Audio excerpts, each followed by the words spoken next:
자, 우리 하나님께서 여러분 모두에게 사랑과 평화를 가득 부어주시기를 간절히 바랍니다. 사람과 사람 사이에 법만 있다라고 하면은 어떻게 될까요? 여러분, 이문재 시인이라고 하는 분이 쓴 글에서 이 글귀를 읽었습니다. 그러면서 이문재 시인은 그 글에서 어느 교수의 이야기를 들려주는 것이었습니다. 지난 추석 즈음이었다고 그래요. 젊은 여교수 한 분이 학생들에게 특별한 선물을 했습니다. 1교시 강의를 듣는 자기 반 학생들에게 샌드위치를 싸가지고 나누어 준 것이죠. 대개 아이들이 아침을 거르지 않습니까? 아침을 거르고 헐레벌떡 강의실로 다 들어간 학생들에게 이 난데없는 그런 그 선물을 받고 나서는 그 선물에 아이들이 아주 굉장히 환호를 했다는 거지요. 아침을 못 먹고 등교한 학생들이 늘 마음에 걸렸던 겁니다.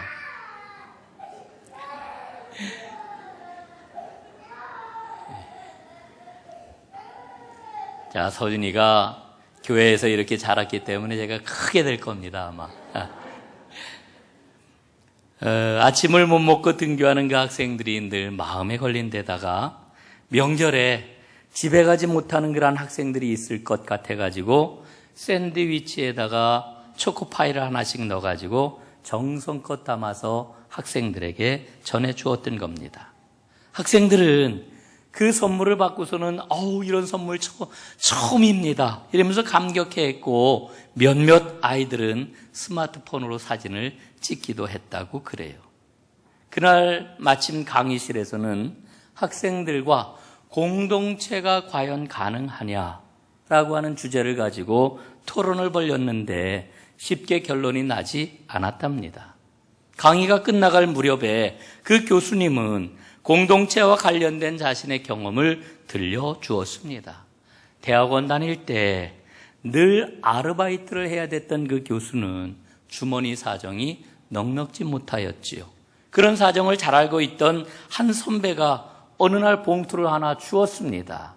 봉투 안에는 10만 원, 당시에는 아주 굉장히 큰 거금이지요. 10만 원이라고 하는 거금이 들어 있었습니다. 이 후배된 교수가 머뭇거리자 선배가 이렇게 이야기를 했습니다. 이거 나한테 갚지 말고 후배들에게 갚아라. 나도 전에 선배한테 받은 걸 너한테 지금 갚는 거야. 이렇게 이야기를 했다고 그래요. 이 10년 전 이야기를 들려주던 교수님은 그때의 그러한 그 마음이 되살아나가지고 눈가가 젖어왔고 일부 학생들도 그 이야기에 감동이 되어서 눈시울을 붉혔다고 그럽니다. 그날 공동체를 경험한 적도 없고 그 필요성도 절감하지 못하고 있는 학생들에게 교수님은 다음과 같이 이야기를 했습니다. 공동체란 마음과 마음을 포개는 것이다.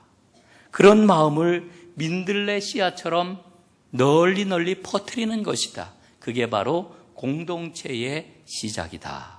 이렇게 이야기를 하고서는 마지막 강의를 끝내면서 이런 이야기를 했습니다. 오늘 선물 나한테 갚지 마세요. 여러분 후배들에게 갚으세요. 여러분, 사람과 사람 사이에 법만 존재한다라고 하면은 그 사회는 어떤 사회일까요? 또 그런 사회를 살아가는 사람들은 과연 어떠한 마음을 가지고 살아갈까요? 이문재 시인은 자기의 글을 끝맺으면서 이렇게 이야기를 합니다. 사람과 사람 사이에는 법보다는 밥이 많아야 된다. 여러분 어떻게 생각하십니까? 우리는 그리스도의 사람입니다. 세상에 사랑을 전하는 사람들입니다. 세상에 생명을 전하는 사람들입니다. 우리는 과연 어떻게 살아야 할까요? 오늘 우리는 과연 어떻게 살고 있나요? 오늘 여러분들과 함께 로마서 말씀을 읽고 있습니다. 로마서를 가리켜서 신학자들은 이야기하기를 복음의 집약이다 이렇게 이야기합니다. 또 구원이 어떻게 우리에게 임하였는지를 알려주는 교과서다 이렇게도 이야기를 합니다. 그런데 이 로마서를 읽어 내려가면은 크게 두 부분으로 나누어지는 것을 보게 되지요. 구원의 큰 도리를 설명하고 있는 1장부터 11장까지의 내용이 전반부입니다. 이 전반부가 끝나고 나면은 구원의 은혜를 받은 성도들이 어떻게 살아야 하는지를 설명하는 생활편이 나옵니다. 이게 12장 이하의 말씀입니다. 그런데 이 12장 말씀을 읽어 내려가면은 특별히 1절과 2절에 우리는 주목할 수밖에 없습니다. 왜냐하면은 12장 1절과 2절은 바로 로마서에 나와 있는 생활편을 완전히 집약을 해놓은 엑기스이기 때문에 그렇습니다. 그래서 오늘 저는 이 두 부분의 말씀을 먼저 읽어보려고 합니다. 먼저 1절을 한번 보겠습니다. 그러므로 형제들아, 내가 하나님의 모든 자비하심으로 너희를 구원하노니 너희 몸을 하나님이 기뻐하시는 거룩한 산 제물로 드리라. 이는 너희가 드릴 영적 예배니라. 여러분, 성도의 삶의 제일 첫 번째 중요한 것은 바로 예배하는 삶이라고 하는 것을 말씀을 해주고 있습니다. 너희 몸을 하나님이 기뻐하시는 산 제물로 드려라. 그것이 바로 영적 예배다. 이렇게 말씀을 하셔요. 여러분, 이 말씀에서 우리는 두 가지를 주목해야 합니다. 첫째는 몸이라고 하는 말과 영적 예배라고 하는 그런 말씀입니다. 여러분, 여기에서 몸이라고 하는 것은 매일매일의 구체적인 삶을 의미하는 겁니다. 그러니까 매일 구체적인 우리의 삶을 들여서 하나님 앞에 예배할 때 그게 하나님께서 기뻐 받으시는 영적 예배라고 하는 거지요. 그런데 이 영적 예배라고 하는 말은 다른 말로 번역을 하면 합당한 예배라고 하는 이야기입니다. 여러분, 우리의 일상이 담겨 있을 때에 그게 하나님이 받으실 만한 합당한 예배라고 하는 겁니다. 이 은혜가 여러분에게 꼭 있어지기를 바랍니다. 두 번째로는 2절 말씀인데요. 너희는 이 세대를 본받지 말고 오직 마음을 새롭게 함으로 변화를 받아 하나님의 선하시고 기뻐하시고 온전하신 뜻이 무엇인지 분별하도록 하라. 이렇게 말씀을 합니다. 여러분, 이 2절에서는 뭐를 이야기를 합니까? 변혁의 삶이 구원받은 성도의 삶이다. 이렇게 이야기를 하는 겁니다. 변화를 받아. 여러분, 구원받은 성도들의 삶은 매일매일 변화의 삶이 되어야 합니다. 예배를 드리는 삶, 변화하는 삶, 이게 바로 구원받은 성도들의 삶 가운데 반드시 있어야 하는 대전제의 모습이라고 하는 거지요. 여러분이 전제를 가지고 오늘 본문을 살펴보도록 하겠습니다. 여러분, 오늘 본문은 성도의 생활에 대한 구체적인 지침입니다. 그런데 오늘 본문을 읽으면서 우리는 중요한 진리를 마음에 깨닫게 돼요. 여러분, 기독교 복음의 목표가 뭘까요? 우리 기독교 복음의 목표. 여러분, 우리 기독교 복음의 목표는 선한 사람을 만드는 데 있지 않습니다. 착한 사람 만드는 데 있지 않습니다. 여러분, 기독교인은 선한 사람이 되기 위해서 신앙생활하는 것 아닙니다. 착한 사람 되려고 신앙생활 하는 거 아니다라고 하는 이야기예요. 여러분, 제 이야기를 들으면은 이상하네. 예수 믿는 사람이 착한 사람이 돼야지. 예수 믿는 사람이 선한 사람 돼야지. 여러분, 이런 생각 드실 거예요. 맞아요. 그러나 선한 사람이 되기 위해서, 착한 사람 되기 위해서 우리 신앙생활 하는 거 아니에요. 여러분, 한번 이렇게 생각을 해보시죠. 오늘 본문 말씀을 한번 보십시오. 우리가 읽고 있는 오늘 본문 말씀은 세상에서도 흔히 볼 수 있는 윤리적인 가르침, 도덕적인 가르침 똑같아요. 여러분, 그렇지 않습니까? 서로 사랑해라, 서로 우애 있게 지내라, 서로 존경해라, 손 대접하기를 힘써라, 즐거워하는 자들과 함께 즐거워하고 우는 자들과 함께 울어라, 화목해라, 마음을 낮은 데 두라. 여러분, 이거 세상에서 언제든지 얼마든지 볼 수 있는 그런 가르침입니다. 여러분, 그러나 오늘 본문이 이야기하고 있는 것은 근본적으로 다릅니다. 여러분, 뭐가 다른 걸까요? 뭐가 달라요? 다른 게 하나도 없는 것 같은데 뭐가 다른 걸까요? 여러분, 오늘 성경은 이렇게 이야기를 합니다. 인간의 의지와 능력을 가지고서는 어느 누구도 선한 사람이 될 수가 없다. 인간의 힘 가지고서는 어느 누구도 착한 사람이 될 수가 없다라고 하는 것을 이야기하는 겁니다. 여러분, 오늘 본문 말씀은 하나님께서 이렇게 행해야 된다, 이렇게 일러주고 계시는 말씀 아닙니까? 그런데 이렇게 행하라 하는 이 말씀의 대전제는 하나님께서 우리에게 베풀어 주신 은혜입니다. 은혜. 여러분, 우리는 하나님의 은혜로 구원을 받았어요. 우리는 하나님의 은혜로 하나님의 자녀가 되었어요. 여러분, 이 은혜를 빼놓고서는 오늘 본문 말씀을 제대로 이해할 수가 없는 겁니다. 이 은혜를 빼놓고서는 오늘 본문 말씀을 제대로 행할 수가 없는 것입니다. 여러분, 우리 믿음 생활의 원동력이 뭐냐? 그것은 바로 하나님께서 우리에게 베풀어 주신 은혜예요. 은혜가 아니고서는 우리는 아무것도 할 수가 없는 겁니다. 여러분, 오늘 본문을 이렇게 이야기할 수가 있지요. 너희는 하나님의 자녀 아니냐? 하나님의 자녀라면 자녀답게 살아야 되지 않겠느냐? 그 이야기예요. 우리는 하나님의 자녀입니다. 여러분, 오늘 이 말씀은요, 제가 수도 없이 강조하고 늘 여러분에게 전했던 그런 그 말씀을 가지고 구조화하면은 이런 겁니다. 왜냐하면 그러므로. 왜냐하면 그러므로. 여러분, 왜냐하면 우리는 하나님의 은혜를 받았기 때문에 그러므로 이렇게 살아야 된다는 것입니다. 어떤 분은 그런 이야기를 해요. 성경을 읽으면서 구약은 율법이고 신약은 복음입니다. 구약은 율법이고 신약은 은혜입니다. 여러분, 어떻게 생각하세요? 외형적으로 보면 그 말이 맞는 것도 같아요. 그러나 아닙니다. 구약이든 신약이든 성경은 은혜입니다. 구약이든 신약이든 성경은 복음입니다. 여러분, 구약 성경을 보면은 이스라엘 백성들이 애굽에서 노예 생활을 하다가 출애굽하잖아요. 그들이 홍해 바다를 하나님의 은혜 가운데 육지와 같이 건넜어요. 그리고 하나님의 인도하심을 받아 마침내 시내산에 당도했어요. 그리고 시내산에서 하나님께서 주시는 율법을 받았어요. 여러분, 이 지점에서 우리 한번 생각을 해봤으면 좋겠어요. 하나님께서 이스라엘 백성에게 율법을 주신 이유가 뭘까? 예? 하나님이 율법을 주신 이유가 어디에 있는 겁니까?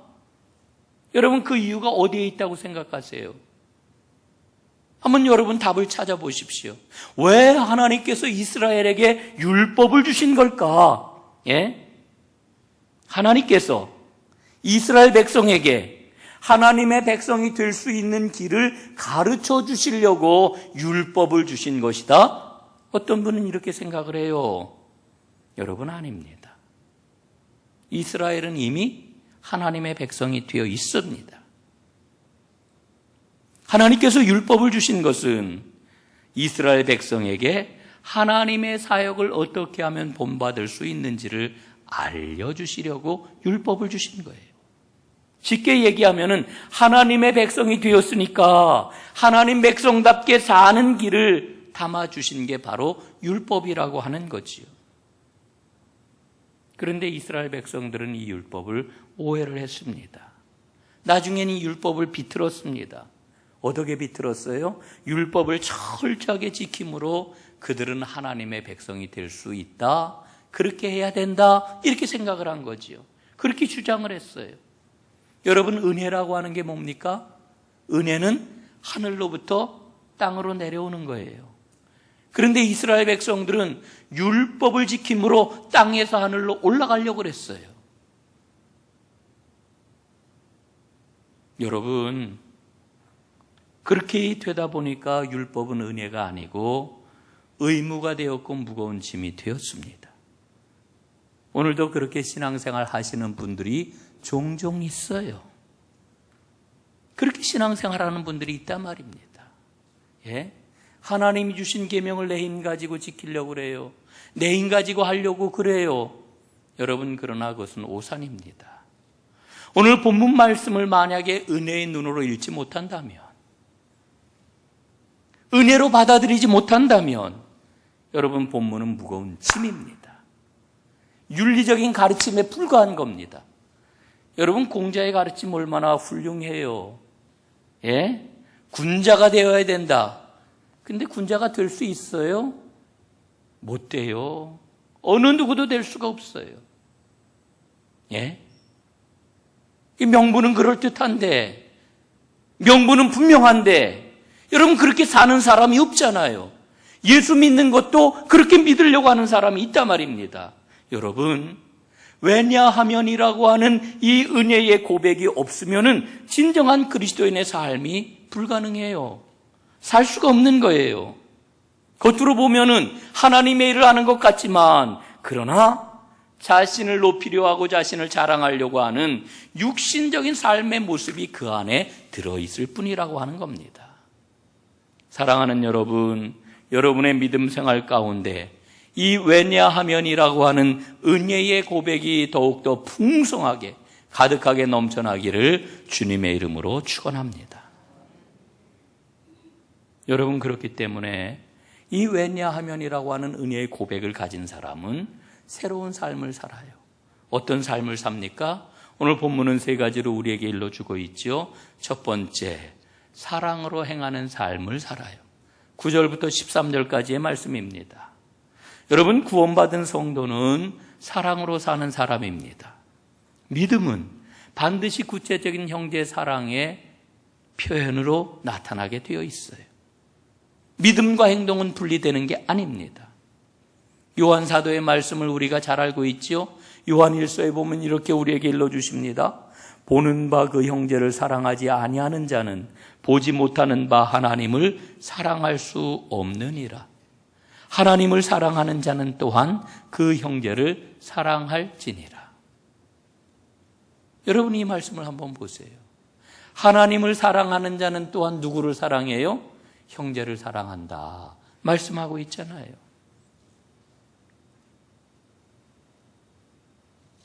여러분, 오늘 본문 말씀은 매우 구체적이고 일상에서 표현이 되고 있는 사랑을 이야기를 해요.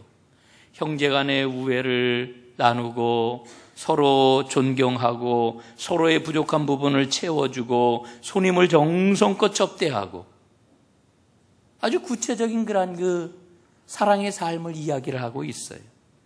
이런 사랑을 통해서 부지런히 주님을 섬기는 사랑이 연결이 된다. 오늘 본문은 그것을 이야기를 하고 있는 거지요. 여러분, 처음 교회, 표현은 초대교회라고도 하고요. 혹은 원식교회라고도 이렇게 이야기를 하는데, 어떤 표현이 되었든지 간에 이 처음 교회 성도들은 모두 다 이와 같은 사랑의 삶을 살았던 그런 사람들입니다. 그들은 서로 우애했고요. 사랑으로 서로를 존경했습니다. 근데 이 말을 가만히 생각해 보면은요, 결코 쉬운 이야기가 아니에요. 교회 안에 귀족이 있었습니다. 천한 사람도 있었습니다. 어떤 사람은 로마 시민권을 갖고 있었고 어떤 사람은 노예였습니다. 그런데 이런 사람들이 교회 안에 모여서 하나님께 받은 바 그 은혜 때문에 서로를 인정하고 사랑했단 말이죠.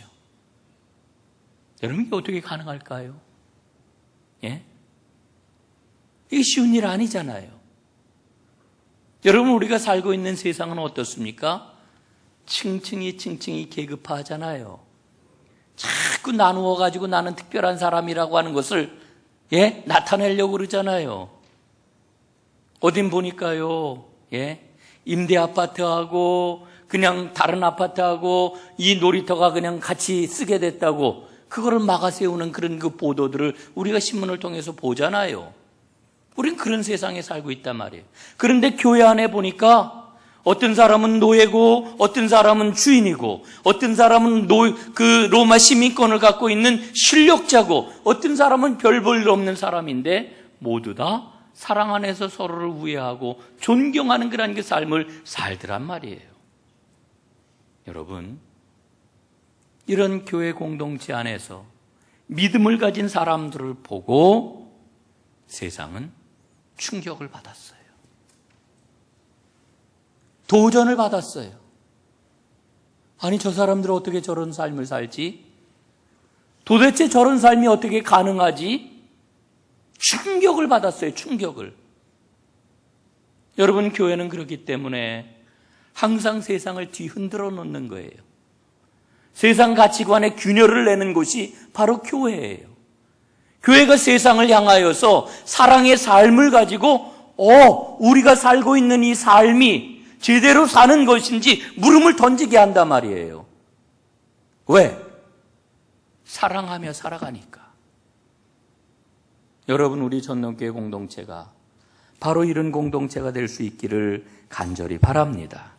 우리는 서로에게 구체적인 사랑을 표현함으로 그리스도의 사랑을 전파하는 사람들입니다. 두 번째로, 왜냐하면이라고 하는 은혜의 고백을 가진 사람은 화목한 삶을 살아갑니다. 14절부터 17절까지 말씀이지요. 저는 오늘 말씀 가운데 제일 주목하는 게 15절 말씀입니다. 즐거워하는 자들과 함께 즐거워하고 우는 자들과 함께 울라. 여러분, 이 말의 의미가 뭡니까? 공감하라 하는 거예요. 공감하라. 화목이라고 하는 말은 공감한다라고 하는 말입니다. 서로의 처지에 공감을 하게 될 때에 평화로운 삶이 주어집니다. 여러분, 다른 사람 판단하고 다른 사람 분석하는 사람 세상에 많아요. 그러나 공감하는 사람은 많지 않아요. 정말 드물어요. 예수 믿는 사람들은 어떤 사람이냐? 공감하는 사람이에요. 왜? 우리 주님께서 우리를 공감해 주셨기 때문에. 긍휼의 마음이라고 그러는 게 무엇입니까? 공감하는 마음이거든요. 예? 여러분, 그 러시아 민요 들어보셨죠? 뭐 이런 그 노래 있어요. 뭐 그런 그 러시아 민요 제가 짧게 해서 뭐 감이 안 잡히시겠습니다만, 여러분, 러시아 민요를 들으면은요, 막 가슴이 막 이렇게 좀 이상해져요. 응? 삶을 좀 다시 한번 돌아봐야 되겠다. 이런 마음도 들고, 멜로디가 가사를 모르는데도 그래요. 특히 요즘 같은 가을에 들으면은 더 그런 마음이 들지요. 그러면 알렉세이 콜초프라고 하는 러시아의 그 민요 작사가가 있어요. 이분이 농부의 생각이라고 하는 시를 써가지고 그 노래가 널리 알려졌는데, 여러분, 그 가사를 제가 한번 읽어드리겠습니다. 책상에 기대어 생각해본다. 앞으로 혼자 어찌 지낼까나. 젊디 젊은데 아내가 없고 젊디 젊은데 친구 하나 없다. 재물도 없고 변변한 집도 없고 흔한 조랑말도 내겐 없다.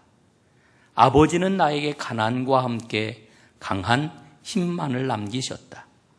그 힘마저도 가난은 다른 사람 종 노릇으로 모두 써버리게 만들었다. 책상에 기대어 생각해 본다.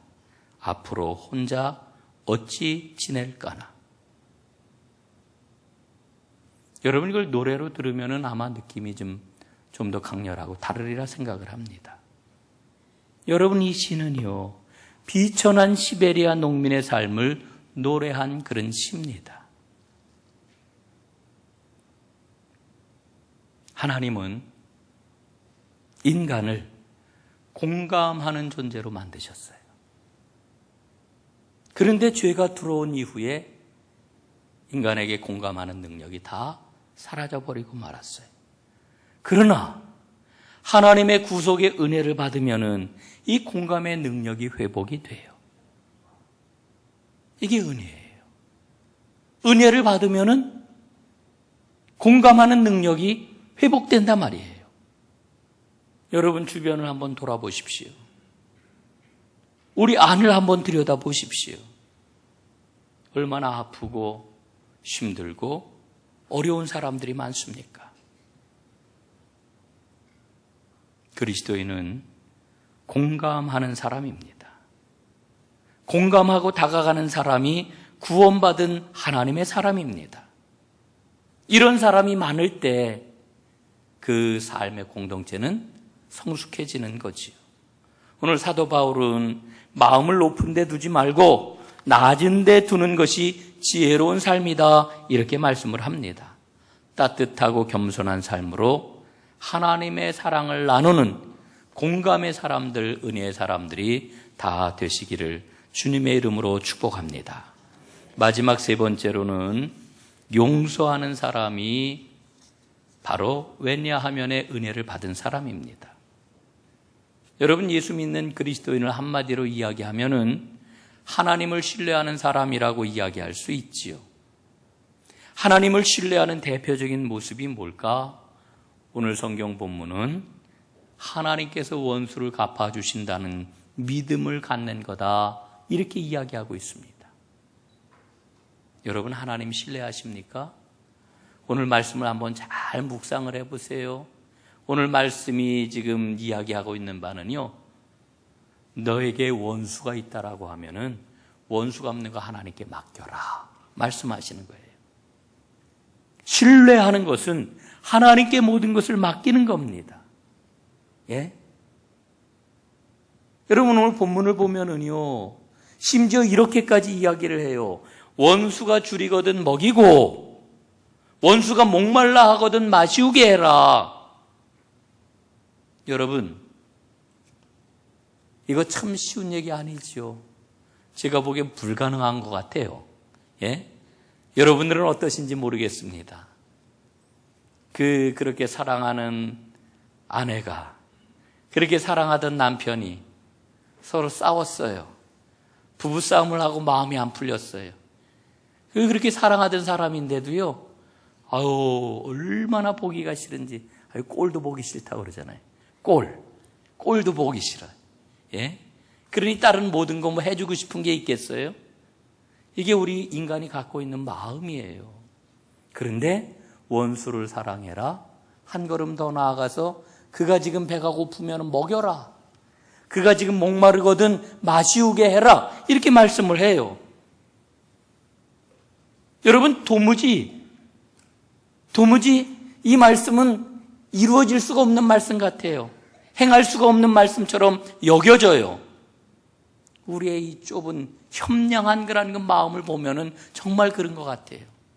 그런데 그런 위대한 사랑을 실천하는 사람이 성도라는 거예요. 그게 구원받은 사람이라고 하는 거예요. 예? 여러분, 오늘 말씀은요, 하나님께서 우리에게 주시는 명령입니다. 이걸 꼭 기억하셔야 돼요. 하나님이 나에게 주시는 명령이에요. 어떤 분은 이 명령 앞에 아멘 하고 응답을 하시고 결단하는 이런 분이 있을 거고요. 어떤 분은 말도 안 되는 이야기를 하고 있어. 예? 아니, 비현실적인 이런 이야기를 이거를 성경에다 기록해 놓고 있다니, 여러분 혹시 이런 마음이 드신다라고 하면은 이 말씀 붙잡고 한번 씨름해 보세요. 이거 뭐 해도 되고 안 해도 되고 이런 말씀으로 우리에게 주신 게 아니에요. 명령입니다. 하나님이 구원받은 자에게 이렇게 살아야 된다 주신 명령입니다.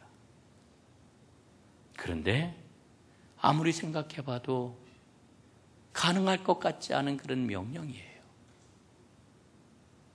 그러나 하나님의 은혜를 구하면서 이 말씀을 받아들이게 될 때에 우리는 하나님께 영광을 돌리는 성도가 되는 거예요. 여러분, 행함이 중요합니다. 믿음 생활에서 행함이 결정적으로 중요합니다. 행함을 통하여 우리가 구원을 받는 것은 아니지만 행함을 통하여 우리의 믿음이 증명이 되기 때문에 행함이 중요합니다. 그 행함을 보면은 그 사람이 믿음이 있는 사람인지 은혜를 체험한 사람인지 은혜 가운데 있는 사람인지 알 수가 있기 때문에 우리의 행함이 중요한 것입니다. 여러분, 오늘 말씀을 통해서 이제 결론에 도달하게 되는데 그게 뭐냐 하면 은혜를 받은 사람에게는 새롭게 행하는 행함의 세계가 열려요. 지금까지 내 삶하고는 전혀 다른 행함의 세계가 새롭게 열린단 말이에요. 내 품성으로 보고 내 이성으로 생각하고 나의 습관으로 보면은 도무지 있을 수 없는 그와 같은 행함이 내 삶 가운데 나타나게 된단 말입니다. 이게 바로 은혜 가운데 있는 사람의 모습인 거지요. 오늘 말씀은 그것을 우리에게 일러주고 있는 겁니다. 여러분, 내가 행해야 되겠다 애쓰세요. 내가 그걸 반드시 해야지 결심하세요. 그러나 착각하지 마십시오. 나는 그거 행할 수 없습니다. 여러분도 그렇고 저도 그래요. 오직 하나님의 은혜가 내 안에 충만할 때, 우리 하나님 앞에 나를 개방하고 성령님을 모셔 드릴 때 우리는 오늘 주님께서 주신 명령을 행하는 주님의 사람이 될 수가 있는 겁니다. 그래서 선으로 악을 이기는 하나님의 사람이 되는 거지요. 이 은혜가 오늘 이 예배에 참석한 여러분 모두에게 가득하기를, 또 저에게 충만하기를 주님의 이름으로 축원합니다. 기도하겠습니다.